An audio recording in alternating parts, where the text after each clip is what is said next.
लोग कहेंगे कल्कि आएंगे, मुसलमानों को खत्म कर देंगे। मुस्लिम लोगों से पूछो जाके, इमाम मेहदी आएंगे जी, जो इस्लाम के विरुद्ध खड़े हैं भाईजान, उनको खत्म कर देंगे। और कल्कि आएंगे नहीं, कल्कि भी आ चुके हैं, मैत्री बुद्धा भी आ चुके हैं। बहुत सारे ऐसे लोग होंगे जो सोच रहे होंगे किस तरीके से आएंगे, ये होगा वो नहीं, होगा। वो गलती कर रहे हैं। लेकिन अगर तुम ये सोच के बैठे हो कि कोई घोड़े पे आ रहा होगा और तलवार लेके आ रहा होगा, तो मैत्री बुद्धा भी आएंगे, कल्कि अवतार भी आएंगे, इमाम मेहदी भी आएंगे, क्राइस्ट भी आएंगे। इमाम मेहदी और कल्कि तो दोनों एक ही हैं, तो ये कल्कि है कौन?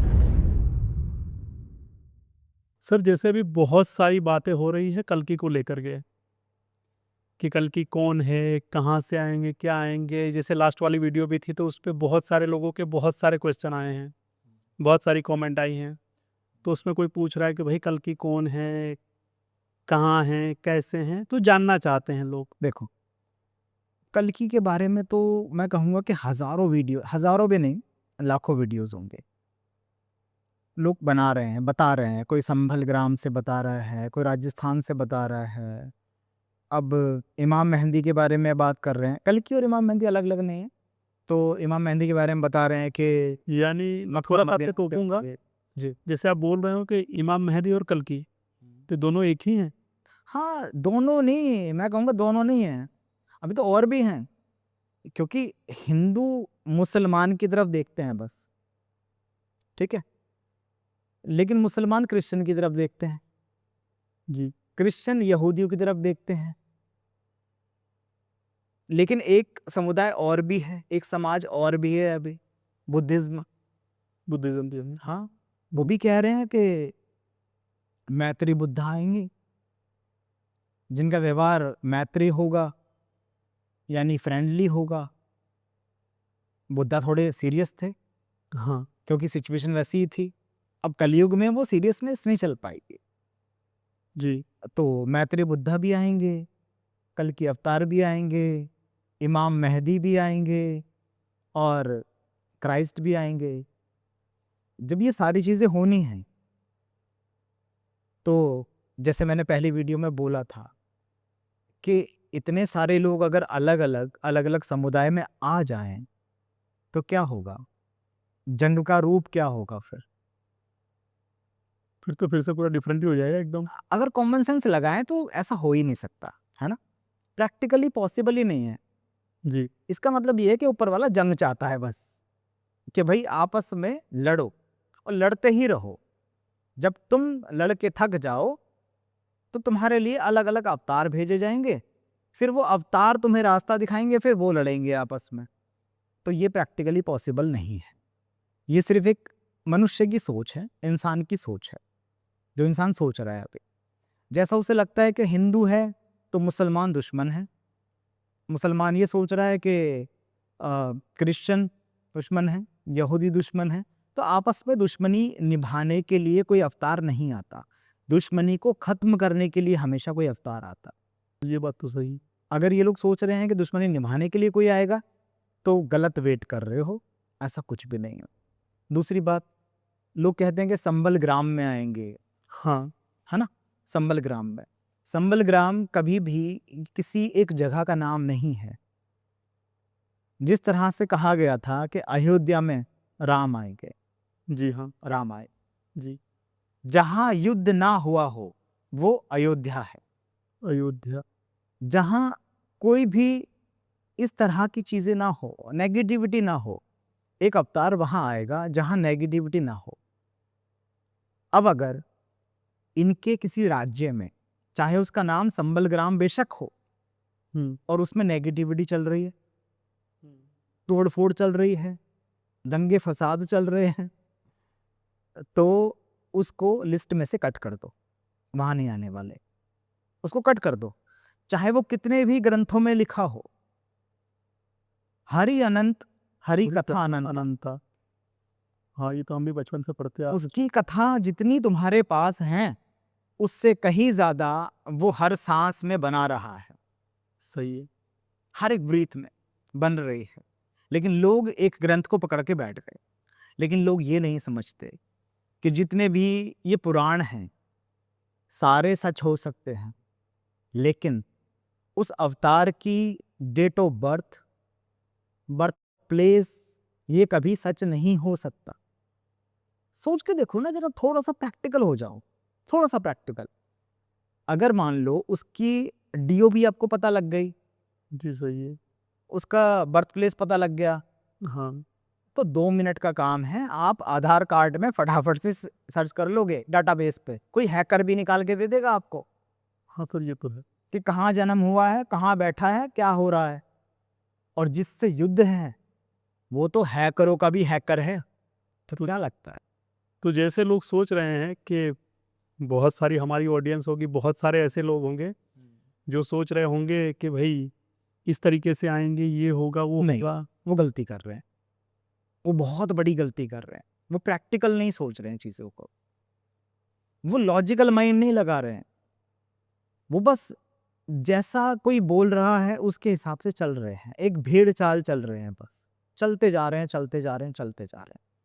और ऐसे अगर किसी का इतना आईक्यू लेवल कम है तो मुझे नहीं लगता कि उसका कोई सतयुग में, स्वर्ग में कोई काम है ना। जो प्रैक्टिकल सोच सकता है, भाई जैसे तुम हो वैसा ही वो होगा, वैसे ही वो बात करता होगा। अगर तुम इंग्लिश बोलते हो तो वो इंग्लिश बोलेगा, तुम हिंदी बोलते हो वो हिंदी बोलेगा, जिस पॉल्यूशन की हवा में तुम सांस ले रहे हो वो उसमें ही सांस लेगा,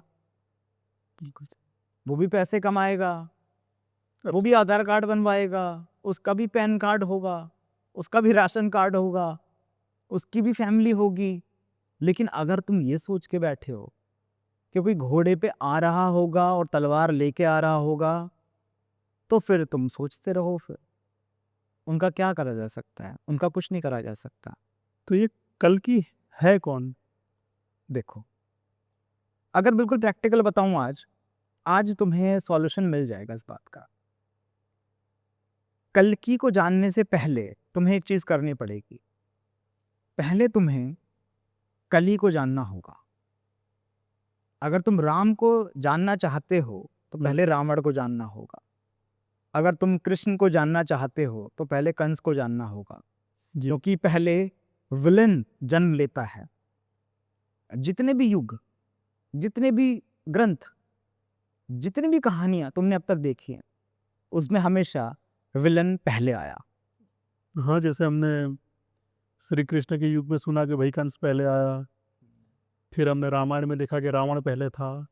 या कभी ऐसा सुना कि कृष्ण आ गए, उसके बाद उनका बंद किया कि कुछ युद्ध होना चाहिए नहीं, और कुछ ऐसा हो? नहीं, कभी नहीं हुआ ना ऐसा। मतलब विलन की एंट्री फर्स्ट होती है। हाँ, विलन है तभी तो हीरो आएगा। और विलन जब शासन कर रहा होगा, अपने चरम पे होगा, अपने पीक पे होगा, जब सब कुछ उसके हाथ में होगा, तब किसी अवतार का आगमन होता है। ये बहुत बड़ी हिंट दे रहा हूं मैं। मतलब उस समय ऐसा होगा कि जब रावण था, सोच के देखो जरा, जिस समय रावण था तो रावण पूरा पावरफुल था उस वक्त में, हाँ, सुना उसने 27 नक्षत्र ग्रह वह सबको उसे बांध रखा था। सबको बांध रखा था, जी। शनि को वश में कर रखा था, और बहुत सारी चीजें हैं। अब तो खैर वो कथाएं हैं एक तरीके से, उन कथाओं को भी मैं एक्सप्लेन करूंगा, बोर्ड पे समझाऊंगा कि वो साइंटिफिक फॉर्मूलेज हैं, ठीक है, पूरे फॉर्मूलाज समझाऊंगा यहाँ पे। तो पहले विलन आएगा, उसके बाद में हीरो आता है। हाँ, ये तो हमने हिंदी पिक्चर में भी देख चुके हैं हम लोग। लेकिन अब यहाँ पे अगर तुम्हें कल्कि को समझना है तो पहले विलन समझना होगा। अब विलन में लोग गैस कर रहे होंगे, अब लोग अपनी अपनी चेतना के हिसाब से गैस करते हैं, जैसे जैसे उसको लगता है। अब जैसे मान लो मैं कहूं हिंदुस्तान की बात करें, लोग कहेंगे कल्कि आएंगे जी। और मुसलमानों को खत्म कर देंगे। क्यों? क्योंकि उनकी पर्सनल इंटेंशन बनी हुई है मुसलमानों के प्रति, ठीक है। अब मुस्लिम लोगों से पूछो, जाके माइक लेके जाओ, हाँ जी आप मुस्लिम हो, हाँ जी, कौन आएगा? इमाम मेहदी आएंगे जी, क्या करेंगे? वो जो इस्लाम के विरुद्ध खड़े हैं भाईजान, उनको खत्म कर देंगे, वो ये बोलेंगे। अब उसमें हिंदू भी हो सकते हैं, क्रिश्चियन भी हो सकते हैं, यहूदी भी हो सकते हैं, कोई भी हो सकता है उसमें, अपने हिसाब से बोलेंगे। जी। क्रिश्चियनों के हिसाब से पूछोगे तो लोग बोलेंगे कि जी वो आएंगे हमारी रक्षा करने के लिए, हुँ। हमारी रक्षा करने के लिए आएंगे, यहोवा हैं हमारे वो, और वो क्रिश्चियनों के लिए ही सिर्फ आ रहे हैं, और बाकी जो एंटी क्राइस्ट हैं उनको हटा देंगे। अब एक ही माइक सब लोगों के पास लेके जाओगे, लेकिन आंसर कुछ और ही मिलेगा। लास्ट में तुम ही कहोगे ये क्या हो रहा है, कितने लोग आने वाले हैं, क्या होने वाला है ये, तो आंसर यहाँ मिलेगा आज कि कितने लोग आने वाले हैं। अगर सब अलग-अलग आने वाले तो फिर एक नए युद्ध की तैयारी। हाँ, नया युद्ध, और वो युद्ध फिर युद्ध क्या, जब सारे ही अवतार हैं, जब सारे ही ईश्वर के भेजे हुए अवतार होंगे, तो युद्ध का मतलब ही क्या फिर तो इसका मतलब यह है कि जो युद्ध का रचयिता है वो ईश्वर है फिर। और ऐसा तो नहीं है ना, क्योंकि वो युद्ध के लिए किसी को रचने के लिए नहीं भेज रहा है, वो पीस मेकर भेजता है, पीस मेकर। तो अगर हम यहाँ पे रिलीजन को साइड में हटा देते हैं, हाँ। ठीक है, जैसे हम बात करते हैं कि भाई कली, कि कली आए, कली है, जैसे आपने बोला अभी कि कल्कि को जानने से पहले कली को जानना बहुत ज़रूरी है। तो जैसे सब लोग अलग-अलग, जैसे कोई कल्कि को सोच रहा है कि भाई कल्कि आएँगे, जो धर्म ग्रंथों में बताया गया है। जैसे कोई कह रहा है कि इमाम मेहदी आएँगे, कोई कह रहा है मैत्री बुद्धा आएँगे, कोई कह रहा है कि जीसस अपने नेक्स्ट रूप में या नेक्स्ट वर्जन में जैसे भी आएँगे। तो क्या कली भी उस तरीके से अलग-अलग है? नहीं, कली एक है। कली एक है, हाँ, क्योंकि कली आएगा नहीं, कली है, कली ऑलरेडी है। कली ऑलरेडी है, और कल्कि आएंगे नहीं, कल्कि भी आ चुके हैं, मैत्री बुद्धा भी आ चुके हैं। यानी ऑलरेडी आप ये कह रहे हैं कि कल्कि ऑलरेडी आ चुके हैं। हाँ, यस, और अपने उस स्वरूप में आ चुके हैं जिसमें वो उसका अंत भी कर सकते हैं। क्यों? क्योंकि अब वक्त नहीं है, क्योंकि कली ने, एंटी क्राइस्ट ने, दज्जाल ने, कलयुग ने, जो भी आप उसको नाम दो, अपनी अपनी भाषाओं का फेर है बस, और कुछ भी नहीं है। सिर्फ भाषाओं का फेर है। भाषाओं का फेर है बस, और कुछ नहीं। अगर आप भविष्य मालिका की बात करो, जी, अगर आप दूसरे धार्मिक ग्रंथों की बात करो, जी, हर जगह पे प्रचार चल रहा है, जी। सब लोग बता रहे हैं कि ये वक्त बहुत खराब चल रहा है। हाँ, बहुत सारे एस्ट्रोलॉजर भी प्रेडिक्शन दे रहे हैं, बहुत सारे भविष्यवक्ता बता रहे हैं। हाँ, देखो, जानने का तरीका क्या होता है, ठीक है, अगर आप धार्मिक हो जी, तो अपने धर्मगुरु से बात करो, पूछो कि गुरुजी क्या चल रहा है, ये क्या हो रहा है। गुरुजी बताएंगे कि बेटा बहुत गलत वक्त चल रहा है, सुधर जाओ, ये हो जाओ, वो हो जाओ, ऐसे कर लो, वैसे कर लो, ठीक है। चलो, आप धार्मिक नहीं हो, आप साइंस को मानते हो, जी, तो साइंस के बारे में थोड़ा सा पढ़ लो, अब जरा देख लो, ग्लेशियर पिघल रहे हैं, तबाही आने वाली है, सूरज से तूफान उठ रहा है, ये सारी चीजें समझ में आ जाएंगी कि भूकंप आने वाला है, ये आने वाला है, सब कुछ समझ में आ जाएगा, तबाही आ रही है। दूसरा, आप जो अभी देख रहे हो, मैं कहता हूं कि आप साइंस को मानने वाले भी नहीं हो, आप धर्म को मानने वाले भी नहीं, जी, आप प्रैक्टिकल एक इंसान हो, बस नॉर्मली आप देख रहे हो, ठीक है।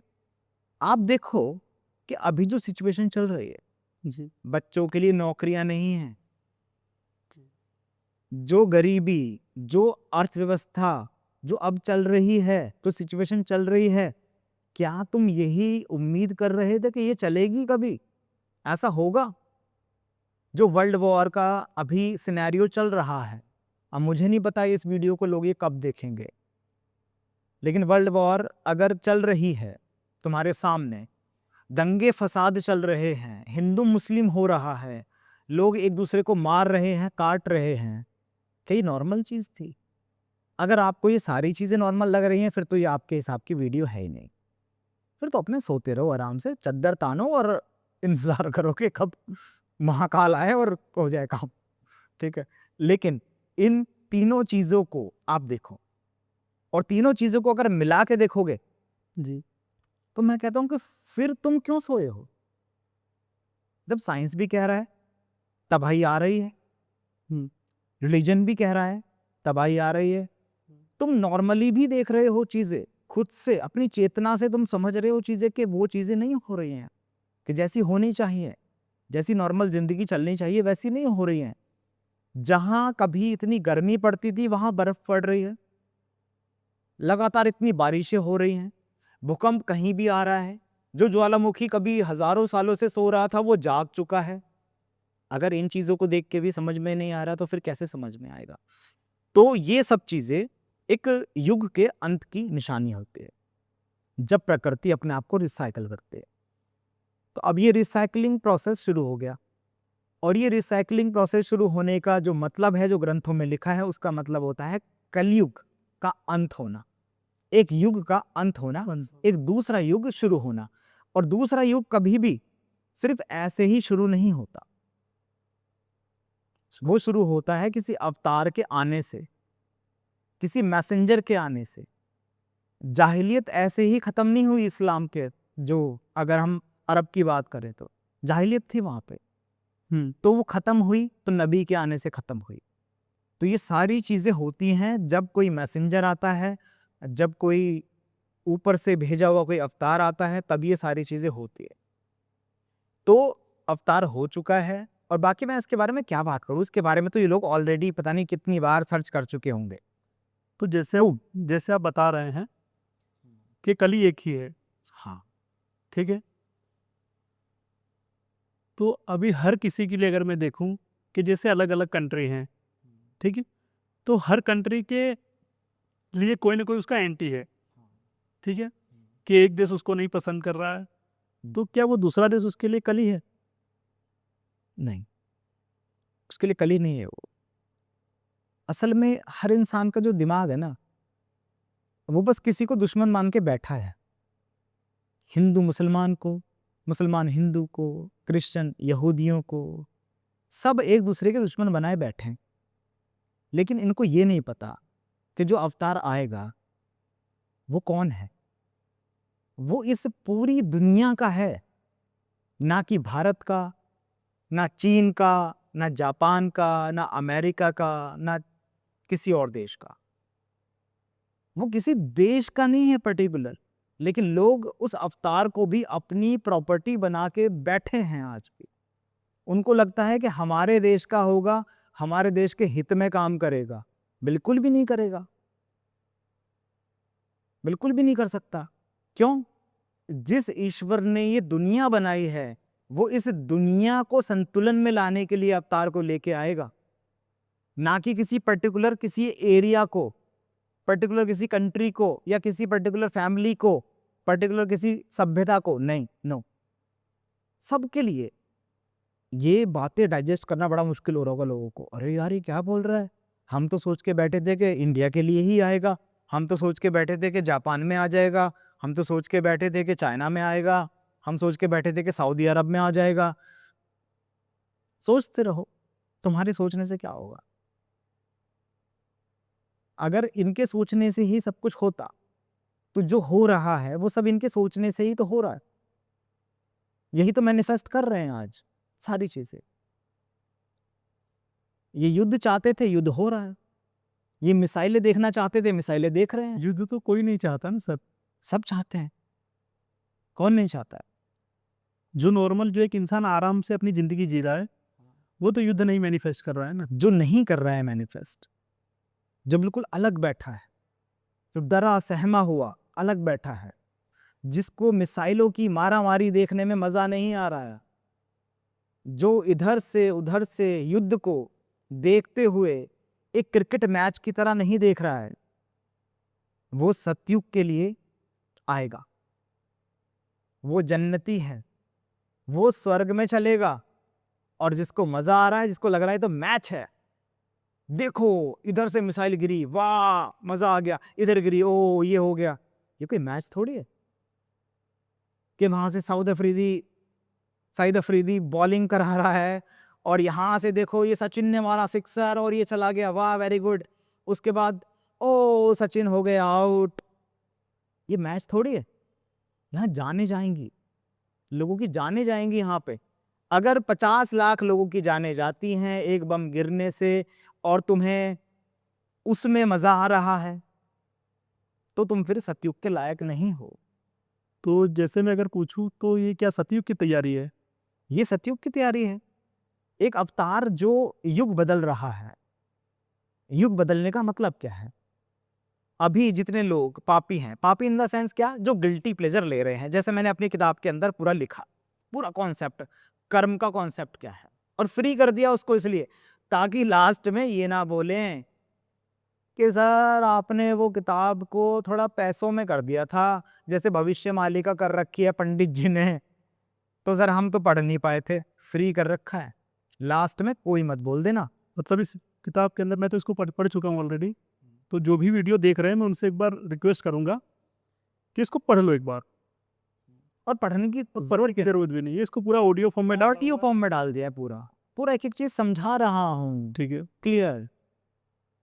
ऐसे बुक तो काफ़ी बड़ी है, लेकिन हाँ जिस हिसाब से इसमें पूरा कॉन्सेप्ट बताया गया है तो इंसान को समझ में लेकिन तो आ जाना चाहिए चीज़। इंटरेस्टिंग है, और सारे धर्मों का सार है इसके अंदर, और ये आखिरी चाबी है, ब्रह्मास्त्र, द लास्ट की। इसके बाद कोई किताब नहीं आएगी, कोई ऊपर से किताब नहीं उतरने वाली, कुछ नहीं होने वाला। यही आखिरी चाबी है, सतयुग की चाबी है। समझ लो इसको वक्त रहते हुए, नहीं समझोगे तो कोई बात नहीं भैया, अपना काम जितना हमारा था हम कर रहे हैं। सब लोगों के धर्म ग्रंथों में लिखा है, कहीं कली के बारे में लिखा, जी कहीं दज्जाल के बारे में लिखा, बिल्कुल। कहीं एंटी क्राइस्ट के बारे में लिखा, जी कहीं एक नेगेटिव ताकतों के बारे में लिखा, सब में लिखा। लेकिन हुआ क्या, हुआ कुछ अलग। इसके लिए मैं कहानी सुनाऊंगा, जरूर। चलो सुनोगे कहानी एक? बिल्कुल। बहुत इंटरेस्टिंग कहानी है, बहुत मजा आएगा आप लोगों को। जान बचानी है तो भाई सीरियसली इस कहानी को सुन लो, ठीक है? चलो, एक बार की बात है, एक जंगल में बहुत सारे तोते थे। जी एक ऐसा जंगल, हरा भरा जंगल, जिसमें तोते ही तोते थे, हर तरह के तोते थे। वो जंगल इसलिए मशहूर था क्योंकि वहां बहुत सारे तोते रहा करते थे। सारे तोते बड़े खुश, मस्ती में खाते पीते गुनगुनाते, सब कुछ सही चल रहा था। लेकिन क्या हुआ, एक दिन एक शिकारी की नजर में वो जंगल आ गया। एक शिकारी ने उस जंगल में देखा कि यहाँ तो बहुत सारे तोते हैं, अगर मैं इन तोतों को पकड़ूंगा और शहर में जाके बेचूंगा तो बहुत मजा आएगा, बहुत पैसा मिलेगा, बहुत आमदनी होगी। तो उसने शुरुआत की, उसने जाल बिछाया और कुछ तोते उसके अंदर आ गए, बड़े रंग बिरंगे, बड़े बहुत अच्छे तोते। उसने उन तोतों को बेचा और बहुत अच्छी आमदनी हुई, उसको और मजा आया। उसने कहा फिर चलते हैं। अगले दिन फिर गया, फिर ऐसा ही किया। वो ऐसा रोज करने लगा, तोते पकड़ता, शहर में ले जाता, बेचता। धीरे धीरे तोतों की संख्या में कमी आने लगी, और इतनी कमी आ गई उन तोतों की संख्या में कि तोतों के सरदार ने एक मीटिंग बुलाई, सब तोतों से बात की, सारे तोते वहां बैठ गए। उसने कहा कि देखो, ये शिकारी बार बार आता है और सभी तोतों को पकड़कर ले जाता है, हम कितने कम रह गए हैं। कुछ नहीं पता, हमारे माँ बाप को ले गया, हमारे बच्चों को ले गया, किसको ले गया, कुछ समझ में ही नहीं आ रहा क्या हो रहा है। तो सब लोगों ने पूछा कि सरदार फिर बताओ कि करना क्या है, इसका सॉल्यूशन क्या है। अब सरदार के ऊपर जिम्मेदारी होती है हमेशा, जब मीटिंग बुलाई है तो जिम्मेदारी है, सीधी सी बात है। तो सरदार ने कहा कि ठीक है, मैं कुछ करता हूं। तो वहीं उस जंगल के बाहर, उस जंगल से थोड़ा सा दूर एक साधु रहा करते थे। साधु मतलब जो ज्ञानी है। अब अपने अपने धर्म के हिसाब से आप समझ लेना, यहां धर्म मत डालना कि वो भगवा पहन के थे, सफेद कपड़े में थे, कैसे थे। एक साधु थे जिनके पास नॉलेज थी, एक ज्ञानी कह सकते हैं। तो उन ज्ञानी के पास वो तोता आया, उसने कहा कि ऐसे ऐसे बात है, और एक शिकारी आता है और सारे तोतों को भर के ले जाता, हम क्या करें। अगर ऐसे ही चलता रहा तो सारे तोते लुप्त हो जाएंगे, हमारी प्रजाति तो विलुप्त हो जाएगी, बिल्कुल सही। हम क्या करें। अब साधु ने कहा कि मैं तुम्हें एक मंत्र देता हूं, उस मंत्र को तुम बस अपने जीवन में उतार लो। तोते ने पूछा क्या मंत्र है। साधु ने कहा शिकारी आएगा, जाल बिछाएगा, दाना डालेगा, फंसना मत। शिकारी आएगा, जाल बिछाएगा, जाल बिछाएगा, दाना डालेगा, दाना डालेगा, फंसना मत। फंसना मत। फिर साधु ने कहा तोते से रिपीट करो, बोलो जरा इसको। मैंने क्या बोला, तोते ने याद कर लिया। तोते होते हैं चालाक इस मामले में, याद कर लेते हैं। जैसे आज बहुत लोग हैं, बहुत चीजें याद कर लेते हैं। कुरान शरीफ याद है, भगवत गीता पूरी याद है, महाभारत पूरी याद है, सब कुछ याद है ना। तो ऐसे ही उसने भी याद कर लिया। शिकारी आएगा, जाल बिछाएगा, दाना डालेगा, फंसना मत। उसने कहा वेरी गुड, अब जाओ और अपनी पूरी सभा में इसको समझा दो। जाओ समझा दो, समझाओ सबको, सिखाओ सबको ये पाठ। अब वो जो तोता था वो गया उस सभा के अंदर, पूरी मीटिंग बुलाई दोबारा से, सबको बताया शिकारी आएगा, जाल बिछाएगा, दाना डालेगा, फंसना मत। सारे तोतों ने याद कर लिया, सब दोहराने लगे, चिल्लाने लगे, शिकारी आएगा, जाल बिछाएगा, दाना डालेगा, फंसना मत। अब अगले दिन शिकारी आया। जैसे ही शिकारी ने कदम रखा उस जंगल के अंदर, सारे तोते एक ही धुन में एक ही गाना गा रहे हैं, शिकारी आएगा, जाल बिछाएगा, दाना डालेगा, फंसना मत। शिकारी का दिमाग खराब हो गया। उसने कहा ये इनको कैसे पता लग गया, ये तोते इतने ज्ञानी कैसे हो गए, ऐसे कौन सी चमत्कारिक ताकत इनके अंदर आ गई रातों रात कि ये समझदार हो गए इतने। बड़ा परेशान हो गया वो तो उसने अब देखा कि क्या करना है क्या नहीं करना है। बैठा थोड़ी देर पेड़ के नीचे, जिस पेड़ के नीचे बैठा उस पेड़ के ऊपर भी तोते चिल्ला रहे बार बार, शिकारी आएगा, जाल बिछाएगा, दाना डालेगा, फंसना मत। शिकारी बहुत परेशान हो गया। शिकारी मायूस होके चला आया। अगले दिन गया, फिर वही राग, फिर वही राग। तीसरे दिन गया, फिर वही राग। अब शिकारी काम ना करे, कुछ ना करे तो भाई बड़ी दिक्कत। उसने कहा मुझे तो आदत लग चुकी है, जितना मैं पैसा कमा रहा हूँ, सब कुछ कर रहा हूँ, मैं क्या करूं, मैं तो कुछ नहीं कर सकता अब। तो वो भी उस साधु के पास चला गया। उसने पूछा कि महाराज मेरे साथ बड़ी समस्या है। साधु ने कहा क्या समस्या है तुम्हारे साथ। उसने कहा मेरा काम तो शिकार करना है, मैं तो शिकार करता हूं, मेरा तो काम ही शिकार करने का है। अब मैं शिकार करने के लिए जाता हूं और सारे तोतों को पता है ऑलरेडी, सबको मालूम है, सब कहते हैं शिकारी आएगा, जाल बिछाएगा, दाना डालेगा, फंसना मत। मैं क्या करूं। तो उसने कहा कि भाई मैं क्या कर सकता हूं इसमें, अब तू जो करना चाहे वो कर, तू अपना कर्म कर, वो अपना कर्म करेंगे, जो जैसा कर्म करेगा वो वैसा फल भोगेगा। तो अपना कर्म कर, तूने जाल बिछाया, दाना डाला। उसने कहा नहीं, मैं तो भाग आया वहां से। उसने कहा तू कर तो सही, वो तेरा कर्म है। जी। तो शिकारी ने साधु की बात सुनी, वापस गया उस जंगल के अंदर। उसने बड़ी हिम्मत की, जब इतने सारे तोते बोल रहे हैं लगातार तो बड़ा दिमाग खराब हो जाएगा, सीधी सी बात है कि ये तो व्यर्थ का काम है फिर। पर लेकिन फिर भी उसने किया, वो उसने जाल बिछाया, दाना डाला और खड़ा हो गया। सारे तोते चिल्ला रहे हैं ऊपर से, शिकारी आएगा, दाना डालेगा, जाल बिछाएगा, फंसना मत। लेकिन कुछ अजीब हुआ, बहुत सारे तोते उड़कर उस जाल पे बैठ गए। उसने कहा ये क्या मजाक है, तोते उस पे बैठ गए। पर तोतों को तो पता था ना। हाँ, उस जाल को उसने बंद किया, ले चला। यही वो सोच रहा था, शिकारी भी यही सोच रहा था। रास्ते में चलते चलते वो सोचता रहा कि इनको पता है कि मैं जाल बिछाऊंगा, दाना डालूंगा, इनको फंसना नहीं है, ये फिर भी फंस गए। चलता रहा चलता रहा। उसने कहा क्या हुआ, क्या उस साधु ने कोई मंत्र दे दिया क्या, कोई आशीर्वाद दे दिया क्या ऐसा क्या हुआ, कोई ब्लेसिंग है, ऐसी क्या चीज हुई? बड़ा खुश था वो, लेकिन अचंभित भी था। चलता चलता उसने कहा कि साधु के पास दोबारा चलता। तो उस साधु के पास वो दोबारा से गया, उसने वहां जाल अपना रख दिया पूरा, उसमें बहुत सारे तोते बंद थे। उसने कहा महाराज देखो ये तोते, ये सारे इसके अंदर बंद हो गए, इतने सारे तोते बंद हो गए, आपने मुझे क्या दिया, कोई मैजिक दे दिया क्या? साधु ने कहा मैंने तुम्हें कोई मंत्र नहीं दिया, मैंने तो असली तंत्र दिया बस, जो कर्म का है। वो भी अपना कर्म कर रहे थे, तुम भी अपना कर्म करो।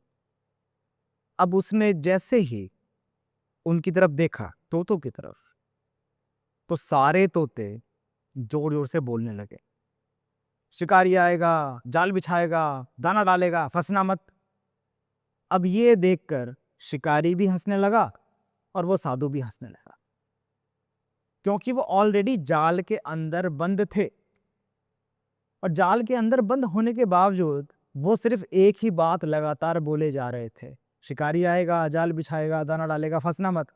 साधु ने कहा इन तोतों ने ये बात सुनी, रटी, लेकिन समझी नहीं, समझे नहीं।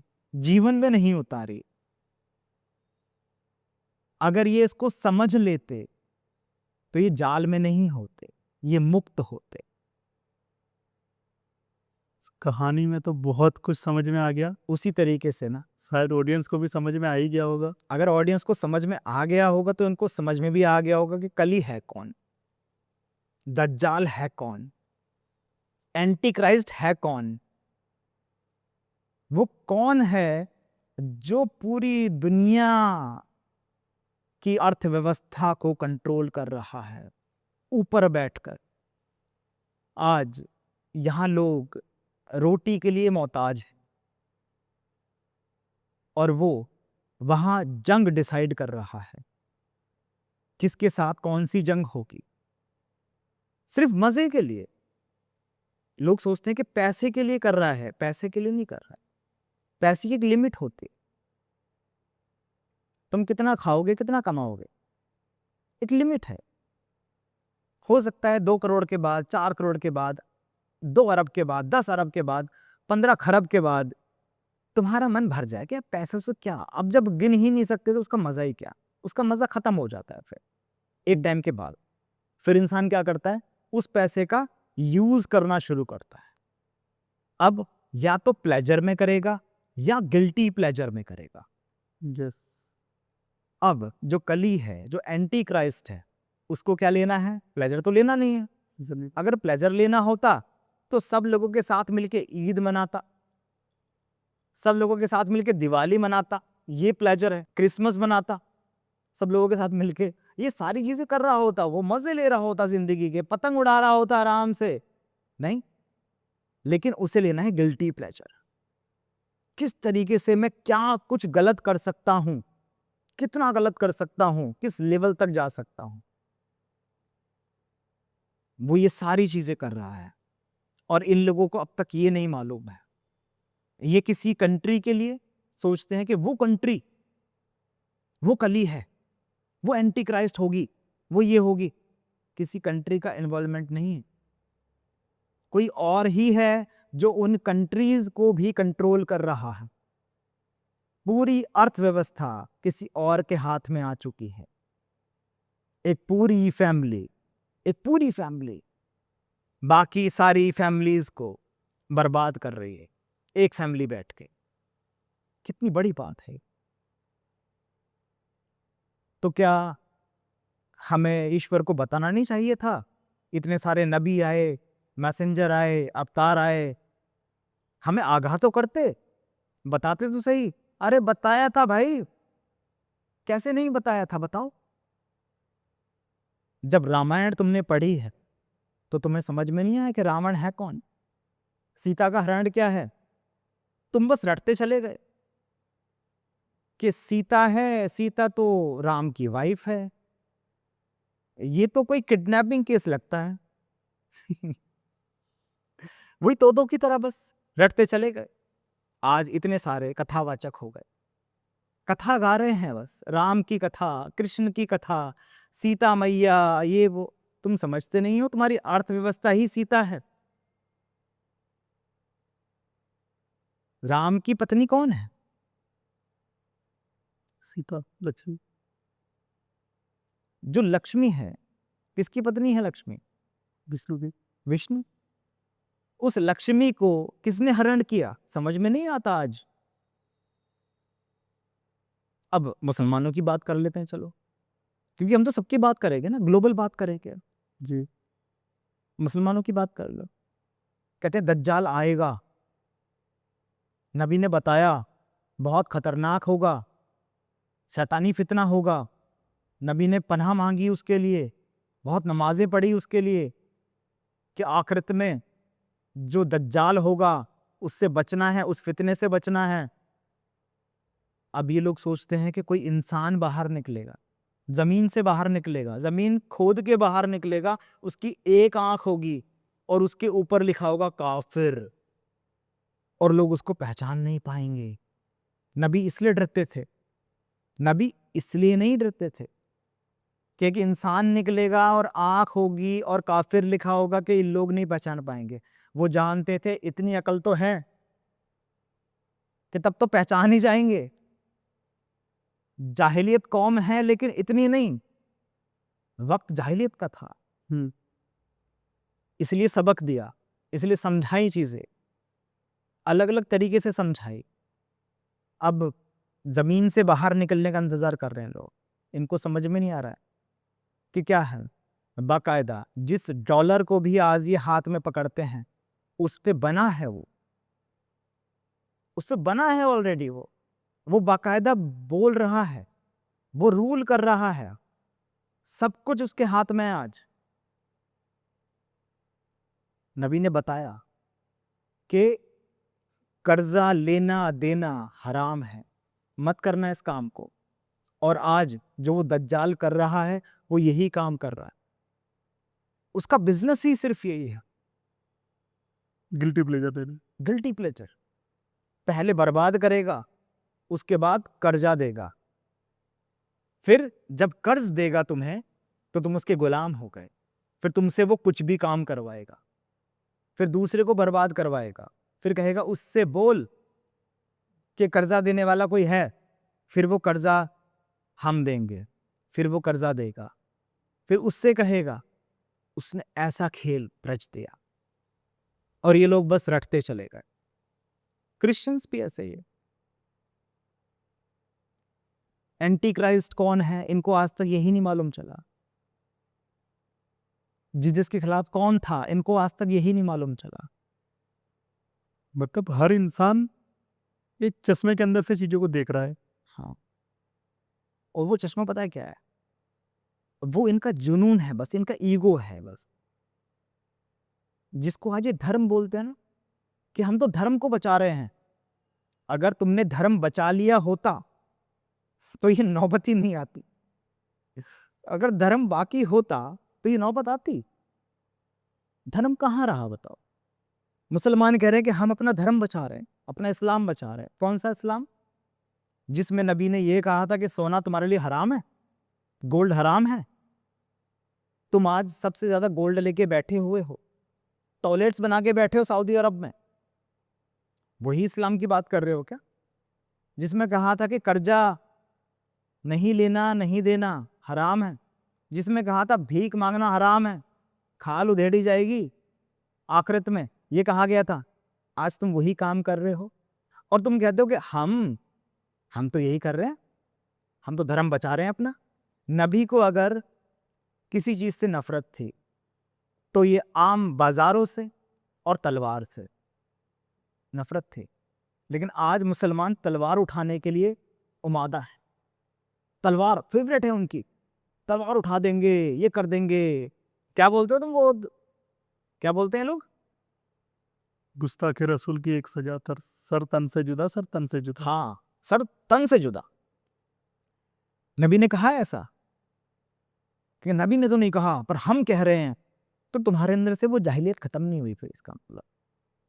अब हिंदुज्म में आ जाओ, हिंदुज्म के अंदर भी क्या हो रहा है? ये कहते हैं कि जय श्री राम, जय श्री राम जब आप बोलते हो तो एक सुकून महसूस होता है। राम, राम तो ध्यान का एक सूत्र है। लेकिन ये क्या करते हैं, जय श्री राम ये बोल के क्या करेंगे, दूसरे के घर में आग लगाएंगे। मजा आता है इनको। राम ने कहा कहीं कि आग लगानी है? रामायण पढ़ी, समझी नहीं, कहीं से कहीं तक नहीं समझी। ये भी नहीं समझा कि बाली सब कुछ सही कर रहा था, लेकिन अपनी मृत्यु के वक्त जब राम ने उसको बाण मारा तो बाली ने पूछा कि मुझे क्यों मारा, मेरा क्या कसूर था? तो राम ने कहा कि तुम नहीं समझ पाओगे, तुम उस सूक्ष्म नियम को नहीं समझ पाओगे। इस सृष्टि का जो है, जो सूर्यवंशी का नियम है, मतलब इस सूर्य का जो है, यानी इस सृष्टि का जो नियम है, तुम उसको नहीं समझ पाओगे कि तुम क्या कर रहे थे। तुम हर बार जीत रहे थे, ठीक है, अपने भाई को बार बार तुम सता रहे थे, उसकी निंदा कर रहे थे, हर बार उसकी निंदा कर रहे थे, उसकी स्त्री को छीन के बैठे थे। लोग सोचते हैं कि स्त्री को छीनना मतलब क्या? स्त्री को छीनना मतलब इज्जत। किसी की इज्जत जो होती है वो उसकी स्त्री होती है। लोग सोचते हैं कि बीवी का मामला था वो तो।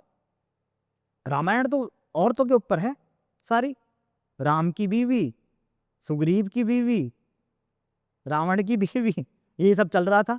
जैसी सोच होगी वैसे लोग सोचेंगे। वही तोते हैं ये, वही तोते हैं सब ये। शिकारी आएगा, जाल बिछाएगा, दाना डालेगा, फंसना मत। अरे समझने के लिए था सब कुछ। अब जिन लोगों ने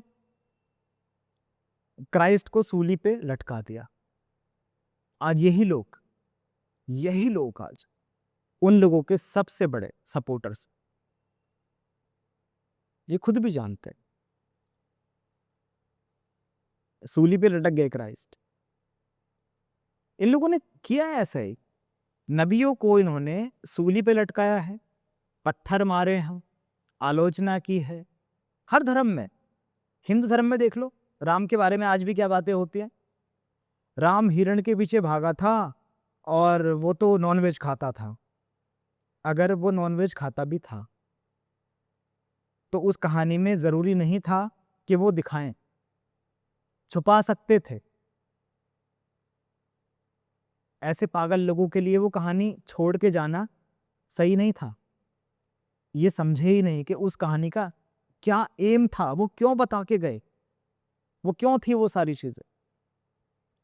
जब नबी थे आप सल्लल्लाहु अलैहि वसल्लम, उस वक्त में भी लोगों ने पत्थर मारे, लोगों ने बात नहीं मानी। उस समय समुद्र ने कहा क्या इनको मिला दूं, आपस में कर दूं खत्म, जो पत्थर मार रहे हैं अल्लाह के नबी पे, जो पत्थर मार रहे हैं, तो क्या उन्हें खत्म कर दूं? नबी ने क्या बोला कि नहीं, ये मेरी उम्मत के लोग हैं, इनको देख लूंगा अपने हिसाब से, मैं समझाऊंगा इनको। कुरान देके गए, नबी ने दिखाया कि सहन कैसे होता है। अरे जब इतना तकवे वाला इंसान, एक नबी, उसने दिखाया मैं सहन कर सकता हूं, तो तुम्हारी क्या औकात फिर कि तुम्हें इतनी सी बात सहन नहीं? आज तुम नबी के बारे में सहन नहीं करोगे, हम तलवार से काट देंगे। अरे नबी नहीं काट सकते थे क्या? पहाड़ों ने बोला हुक्म करो, पूरा शहर का शहर तबाह कर दूं, मिला दूं आपस में। क्यों नहीं हो सकता? वो हो सकता है, वो पॉसिबल है। क्योंकि जब अवतार है और ईश्वर का अवतार है, तो ईश्वर से बस एक बार कहना है कि मेरे समझ में नहीं आ रहा है, खत्म करो, मैं नहीं झेल पा रहा इनको। क्योंकि ईश्वर ऊपर से नीचे आके इंसानी आंखों से देख सकता है, खुद नहीं देख सकता। वो तो बस कहता है कि तुम्हें ताकत दे दी, अब जो तुम चाहो वो करते चले जाओ। नबी ने कहा नहीं, मारने दो पत्थर, लहू लुहान हो गए। ये पढ़ते हैं उस चीज को पर रटते हैं बस। हम हाफिज कुरान हो गए हैं, हमने हिफ्ज कर लिया है। हिफ्ज करना जानते हो? याद कर लेते हैं अच्छा। पूरी कुरान को, एक एक वर्ड टू वर्ड सब याद कर लेंगे पूरा। कितना उतारा अपनी लाइफ में वो खुद पूछ लेना, तुम समझ में आ जाए कथन। उसी तरीके से जैसे हम रामायण को कर रहे हैं, कथावाचक को पूछ लो, रामायण पूरी याद है? पूरी याद है जी। वाल्मीकि रामायण वो भी याद है, भगवत गीता पूरी याद है। क्या उस पे 1% चल रहे हो? नहीं, वो नहीं चल रहे, वो नहीं चल रहे हम। क्यों? याद करने के लिए था ये, 2 का पहाड़ा है ये याद करना है तुम्हें। उसे पढ़ना नहीं था, उसे अपने आचरण में उतारना था। जी वही तो होते हैं और फंसे हैं आज। अब फंसने के बाद ये क्या कर रहे हैं उम्मीद पता है? अब एक अवतार आए, इस जाल को काटे और हमें बाहर निकाले।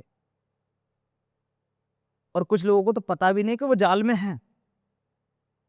अगर इस वीडियो को देख के आंखें खुल गई होंगी तो खुल गई, क्योंकि इस दुनिया में जितनी आबादी है उसमें से कुछ ही करोड़ लोग होंगे जिनकी आंखें खुलेंगी। बुलाए तो बहुत से गए हैं, लेकिन चुने हुए कम है। बहुत कम लोग चूजन हैं जो चूज किए जाएंगे बस। और गलती किनकी है? जो एक कॉमन इंसान है उसकी भी गलती है, उससे ऊपर जो बैठा है, जो इनको पाठ पढ़ाता है, जो इनको गीता का उपदेश देता है, जो इनको कुरान शरीफ पढ़ा रहा है, जो इनको बाइबल पढ़ा रहा है, जो इनको बुद्धिज्म की किताबें पढ़ाता है, मठ चलाता है, जो मोंक बैठे हैं, इन सब का भी पूरा योगदान रहेगा कि इन्होंने वो शिक्षा इनको क्यों नहीं दी। जब वो अवतार आएगा तो इनसे पूछेगा ना कि भाई तुम सब क्लास टीचर्स थे, बल्कि क्लास टीचर भी नहीं कहूंगा, उससे भी छोटा पद है इनका, ये सब्जेक्ट टीचर्स थे। ये समझ लो कि सारे लोग स्टूडेंट्स हैं, उसके ऊपर कुछ मॉनिटर्स हो गए जी, उस मॉनिटर्स के ऊपर के क्लास टीचर्स हो गए, क्लास टीचर के ऊपर हो गए कि ऊपर एक प्रिंसिपल हो गया। अब जिसको ये कल्कि अवतार कहते हैं, मैत्रेय बुद्धा कहते हैं, जीसस क्राइस्ट कहते हैं, इमाम मेहदी कहते हैं, ये अब वो लल्लो चप्पो करने नहीं आ रहा है इनका। और मेरा बेटा अच्छा ये दिक्कत हो गई, वो हो गई, हाँ तुमने पाप किया, कोई बात नहीं, तुम्हारे पाप धो देता हूं, मैं सूली पे चढ़ जाऊंगा। कोई बात नहीं बेटा, तुम मेरे पत्थर मारते हो, कोई दिक्कत नहीं, मैं समुद्र को बोलूंगा कि इनको मिट्टी में मत मिलाओ, इनको ये मत करो। अब वो करने नहीं आ रहा।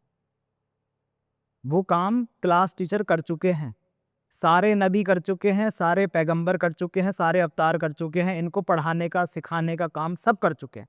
उसके बाद वो रोल देके गए मॉनिटर्स को क्लास के कि अब तुम समझाओ कि क्या करना है। उसके बाद फिर सबको समझाया गया। अब कौन आएगा? आएगा नहीं, मतलब हाँ सामने आएगा तो हम कह ही सकते हैं। अभी तो उनके सामने नहीं आया क्योंकि झिल्ली है, अभी वो झिल्ली हटेगी तो समझ में आएगा। अभी तो ये घोड़े पे देख रहे हैं, ऊपर देख रहे हैं, अभी घोड़े पे आएगा। कोई कह रहा है कि ऐसे उतरेगा, कोई कहेगा फरिश्ते पकड़ के लाएंगे, ढूंढते रहो। अब प्रिंसिपल आ रहा है, अब सबका बाप आ रहा है, जो अब चेक करेगा कि बेटा तुमने क्या सीखा। सर हमने तो ये सीखा, हमने ये सीखा, वो सीखा। बेटा जीवन में कितना उतारा? सर कुछ नहीं उतारा, इधर कर दो, साइड में कर दो। बेटा तुमने क्या सीखा? कि सर हम तो किसी धर्म में भी नहीं थे, ये नहीं थे, पर हमारे कर्म अच्छे हैं, लेकिन हम मानते हैं कि एक गॉड है। इधर आजा बेटा। कोई किताब नहीं पढ़ी? कोई नहीं पढ़ी सर, इधर आजा। ऐसे छटाई होती जाएगी। और इतनी पतली लाइन है, इनको खूब समझाया गया कि इतनी बारीक लाइन है जिस पर चलना है आखिरत के लिए। पर लेकिन वही है ना, इनको मजा आने लगा उसमें। मतलब इनको कली के खेल में मजा आ रहा है, जो वो कर रहा है इनका व्यवहार भी वैसा ही होता चला गया। उसको ब्याज लेने देने में मजा आता है, इनको भी आने लगा। तो तुम उसकी साइड हो। उसको दूसरों का खून देखने में मजा आता है, इन्हें भी आने लगा। तुम उसकी साइड, तुम्हारा भगवान वो तुम्हें बचाएगा। हाँ इस दुनिया में तुम्हें वो मदद दिलाएगा पूरा, जो तुम्हारे पास अभी है। 1 या 2 साल बस, उसमें मजा दिलाएगा पूरा कि ये कर लो, वो कर लो, वो कर लो, ठीक है। लेकिन जिन्होंने अपने आप को बांधे रखा, परेशान तो हुए वो, सीधी सी बात है। जो ईश्वर के प्रति वफादार है वो परेशान ही मिलेगा, वो परेशान ही मिलेगा। उससे धन दौलत छिन चुकी होगी, उसकी बेइज्जती होती होगी, उसकी मजाक उड़ती होगी। कौन सा ईश्वर, क्या हो रहा है, कुछ नहीं होता, सब रैंडम बन गया, सब रैंडम बन गया। अभी एक डिबेट हो रही है, बहुत ट्रेंड, कि एक डिबेट चल रही है और जिसमें 2 लोग डिबेट कर रहे हैं कि गॉड एग्जिस्ट और नॉट। तुम्हें कोई तर्क वितर्क देने की जरूरत नहीं है। 27 में उसी इंसान से पूछ लेना, यस और नो, कुछ मत बोलो, साइलेंट, यस और नो। वो कुछ नहीं बोलेगा, सिर्फ बोलेगा अब क्या करना है, हाथ जोड़ने हैं, नमाज पढ़नी है, या ऐसे ऐसे करना है, क्या करना है मुझे ये बताओ बस। क्यों? इसका कोई तर्क वितर्क नहीं है। अगर किसी चीज की प्रिडिक्शन तुम हजारों साल पहले कर दो तो क्या ये रैंडम है? नहीं। ये तो सटीक है। मैं तुम्हें आज ये बोलूं कि जाओ फला दुकान पे जाओ और उस दुकान पे खड़े होके तुम देखना, वहां पे एक लेडी खड़ी होगी, उसके हाथ में लाल रंग का बैग होगा और उस बैग के अंदर एक सेब होगा। रैंडम है ये? मुझे साबित करने की जरूरत है फिर कुछ? नहीं। हजारों साल पहले सब कुछ लिख दिया गया, सभी ग्रंथों के अंदर लिख दिया गया कि कब कब क्या क्या होने वाला है, और ये वो वक्त है। लेकिन लोगों की भूल देखो, लोगों की परेशानी, मतलब क्या बोलूं इनको, जो ये बोलते हैं ना कि बंदर से इंसान बने, वाकई में प्रूफ हो रहा है, सच में बड़ा दुख होता है सोचते हुए। अरे भाई, गॉड एग्जिस्ट करता है नहीं करता है, ये सवाल ही नहीं है। तुम बस ये सोचो कि तुम कौन हो, हु आर यू। तुम एग्जिस्ट करते हो नहीं करते हो, तुम ये देखो, तुम अब तक यही नहीं जान पाए तुम हो कौन। कोई कहता है मैं ये हूं जी, मेरा नाम ये है। अरे तुम्हारा नाम तुम्हारे पैदा होने के कुछ दिन बाद रखा गया, उस नाम के बाद तुम्हारे एक सरनेम था सेट, नाम तुम्हारा तुम्हारे बाप ने दे दिया, माँ ने दे दिया, सरनेम तुम्हारा तुम्हारे समाज ने दे दिया। उसके बाद तुम बड़े हुए, तुम्हें फिर एक और टैग मिल गया, तुम डॉक्टर हो, इंजीनियर हो, ये हो वो हो। तुम्हें रिश्ते मिल गए, तुम भाई हो, बहन हो, साले हो, जीजा हो, ये सब तुम्हें मिल गया। तुम्हें सब कुछ मिलता चला गया, तुम बस अपने आप को वही मानते चले गए। आज कोई बैठा है, मैं प्रेसिडेंट हूं, मैं प्रेसिडेंट हूं, मैं तो ये कर सकता हूं, मैं वो कर सकता हूं। कब तक का प्रेसिडेंट है? 80 साल का? उसके साल, उसके बाद क्या, उसके बाद क्या, उसके बाद कौन है, और उससे पहले कौन था? जिसने ये गेम समझ लिया वो तो ईश्वर की तरफ है, वही कह सकता है अहम ब्रह्मास्मि। अहम ब्रह्मास्मि। बाकी तो रटने वाली चीज है, तुम्हें खुद पता है। जिसको आत्मबोध हो गया वही तो समझ सकता है कि ये चीज क्या है। जिसको आत्मबोध नहीं हुआ उसके लिए तो बस क्या है, ये जुमला है। अहम ब्रह्मास्मि बोलते चले जाओ, क्या होगा उससे? इंसान को फील भी तो होना चाहिए। तो मेरे हिसाब से अगर लोग ढूंढ रहे हैं कि कोई घोड़े पे आएगा, तलवार लेके आएगा, या कोई सोच रहा है कि फरिश्ते उसे लाएंगे कंधों से उठा के, या अलग अलग तरीके से, ना जाने क्या क्या, कहाँ कहाँ क्या क्या लिखा है, खोजते रहो, ढूंढते रहो, पर मैं कहूंगा कि उसको मत खोजो। सबसे पहली चीज तो ये जान लो कि कली है कौन। और अगर समझदार लोग देख रहे हैं, ऐसा नहीं है कि सारे जाहिल ही देख रहे होंगे, जो यहां तक आ गया होगा ना वो 100% समझदार होगा। मतलब उसे ये फील होता होगा कि मैं ये सब फालतूगिरी करने के लिए नहीं बना हूं, जो मैं कर रहा हूं ये 9 to 5, मैं इसके लिए नहीं बना हूं, मुझे चुना गया है, कुछ करने के लिए चुना गया है। तो आ जाओ और उस असली धर्म को फैलाने के लिए हमारे साथ में जुड़ जाओ। आप समझ गए हो, बाकी कमेंट मत करना कि आप क्यों कह रहे हो, क्या है, ये सब चीज़ें कुछ मत करना। ऐसी चीज़ें कमेंट करना तो ऐसे करना कि कंट्रोवर्शियल ना हो चीज़ें। साथ जुड़ो और चीज़ों को करो। मुहिम बहुत बड़ी है और ये सब करने के लिए नहीं बने तुम, जो तुम कर रहे हो। और अगर तुम मैदान हश्र में खड़े होके पूछ रहे हो कि खुदा कहाँ है, तो तुमसे बड़ा कोई बेवकूफ़ नहीं है। अब वक्त नहीं रहा है, सीरियसली कह रहा हूँ, ये वक्त नहीं रहा। अब तौबा के दरवाजे बंद होने ही वाले हैं बस। और ये वीडियो आप कब देख रहे हो मैं नहीं जानता, लेकिन अगर अभी देख ली तो बस अभी तौबा कर लो। सिर्फ 2 चीज़ें बताऊंगा अभी। हाँ, एक चीज़ और भी है, बहुत से लोग अलग अलग तरीके से अभी लोगों को समझा रहे हैं। ये नहीं कहूँगा भटका रहे हैं, समझा रहे हैं। उन्हें नहीं पता कि इंसान भटकेगा ऐसे। लोग कहते हैं कि त्रिकाल संध्या करो, त्रिकाल संध्या करनी है, भागवत पठन करना है, ये यज्ञ करना है, वो हवन करना है, ये करना है, वो करना है। नहीं, गॉड का कोई भी ऐसा मैसेज नहीं होगा जो यूनिवर्सली फेल हो जाए। कुछ भी नहीं हो।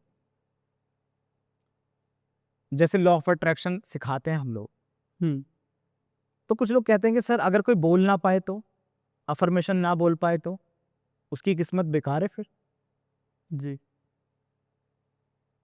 कोई हाथ जोड़ के प्रार्थना ना कर पाए तो, उसके हाथ ही ना हो तो उसकी किस्मत बेकार है क्या? तो यूनिवर्सली फेल हो जाएगा फिर ऐसे तो। ये तो हम क्या बताते हैं, उसका कोर साइंस बताते हैं कि वो- कोर साइंस है क्या उसका। तो उसी तरीके से यहां भी वही है। कोई भी गॉड का कोई मैसेज होगा, उसको आप परख के देख लेना। यूनिवर्सली अगर वो फेल हो रहा है, वो सब पे समान तरीके से लागू नहीं हो रहा है, तो वो सनातन का नियम नहीं है, वो गॉड का नियम नहीं है, वो एकमात्र यूनिवर्सल लॉ नहीं हो सकता। फिर वो सब पे समान तरीके से लागू होना चाहिए, कहीं फेल नहीं होना चाहिए। ना अंधे पे, ना गूंगे पे, ना बहरे पे, ना लंगड़े पे, ना लूले पे, ना काले पे, ना गोरे पे, किसी पे भी वो फेल नहीं होना चाहिए, वो एक होना चाहिए। वो क्या है पता है? जो इस किताब के अंदर हमने लिखा, प्लेजर और गिल्टी प्लेजर का कॉन्सेप्ट। इस किताब को सुन लो एक बार बस। अरे जिंदगी अगर जीनी है आगे, अगर समझना है कि सतयुग, ये सब चीजें, पूरा सनातन का पूरा विज्ञान इसके अंदर उतार दिया गया है पूरा। इसके अलावा मैं कहूंगा कि अब इसके बाद कोई किताब नहीं आने वाली। यही लास्ट मैसेज है, दिस इज द लास्ट की, ब्रह्मास्त्र, इसके बाद कुछ नहीं। एक तो आप समझ लो कि आपके कर्म सही होने चाहिए। अब इंसान उलझता है कि कर्म कौन से कर्म सर, कैसे कर्म, गाय को रोटी देना कर्म या कैसा, या कुत्ते को रोटी खिलाना कर्म, या नमाज पढ़ना कर्म। नहीं, ये सब तुम्हारे लालच के लिए था। जितनी भी चीजें की किस लिए की? सर हम फला फला फूल चढ़ाते हैं ईश्वर को, फला फला मेवा चढ़ाते हैं, ईश्वर के लिए? नो, खुद के लिए। खुद के लिए। इससे ये हो जाएगा, इससे तो वीजा लग जाएगा, इससे ग्रीन कार्ड मिल जाएगा, इससे ये हो जाएगा। वो अपने लिए था। ईश्वर तुमसे क्या चाहता है ये जानना नहीं चाहते तुम। अगर जानना चाहते हो और इसको सुन रहे हो अब तक, और अगर उस वक्त में सुन रहे हो कि त्राही त्राही हो रही है हर जगह, तो इग्नोर मत करना चीजों को। यही कहूंगा बस। तुम चुनिंदा लोगों में से हो, फिर इसको सुन लो। इसका कोई पैसा नहीं मांग रहे तुमसे। अरे सुन लो, बच जाओगे, समझ लो इसको। एक चीज तो हो गई तुम्हारे कर्म। जी, दूसरी चीज, तुम्हें ये मानना पड़ेगा कि तुम्हारे ऊपर कोई है जी, जिसने तुम्हें बनाया, तुम्हें रचा, इस पूरी सृष्टि को रचा, और तुम्हें उसमें वापस मिलना है, वही तुम्हें पाल रहा है। तुम्हें मानना पड़ेगा। कुछ लोग कहेंगे हम तो साइंस को मानते हैं। अगर 27 में सुन रहे हो तो साइंस तो तुम्हारा फेल हो चुका होगा अब तक, अब तुम नहीं होगे फिर। अगर 26 में ही सुन रहे हो तो इंतजार कर लो। साइंस जवाब दे ही नहीं पाएगा कि क्या हो रहा है। तुम एक दुनिया के अंदर दुनिया बनाने की कोशिश कर रहे हो, एक बड़े साइंस के अंदर एक छोटा सा साइंस बनाने की कोशिश कर रहे हो। जैसे मैं कहूँ एक जार है, उस जार के अंदर बहुत सारे केचुए हैं, और मैं कहूँ कि हमारे अंदर वो ताकत है, हम उन केचुओं की बात सुन सकते हैं, और हम सुन रहे हैं, और एक दूसरे से केचुए बात कर रहे हैं। देखो मैं एक गैजेट बना रहा हूँ, और इससे हम ये करेंगे, वो करेंगे, इस दुनिया पे राज करेंगे।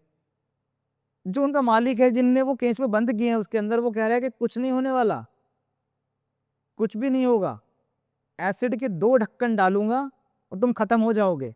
लेकिन केचुओं को उसकी बात सुनाई नहीं देती है। वो केचुए अपनी प्लानिंग में लगे हैं। वो कहता है, अरे भाई मैं हूं, मैंने डाला तुम्हें, तुम्हें समझ में नहीं आता, तुम कैसे बंद हुए यहाँ, चारों तरफ ग्लास है। वो कहते नहीं, सिमुलेशन है, ऐसा है, वैसा है। लगे रहो फिर इस भाग दौड़ में। तो आई होप आप सभी को मैसेज मिल गया होगा कि क्या करना है। अब फैसला आपका होगा कि क्या चाहते हो, आप प्लेजर चाहते हो या गिल्टी प्लेजर चाहते हो, किस तरफ आप बढ़ रहे हो। तो अभी आप खुद डिसाइड करोगे, ये कोई नहीं डिसाइड करेगा। और आपकी लाइफ है, आपकी जर्नी है, और फैसला भी आपका ही होगा। चलिए, तो आप सभी से फिर मिलेंगे। तब तक के लिए बाय, टेक केयर, खुदा हाफिज, शब बखैर, आस्ता ला विस्ता।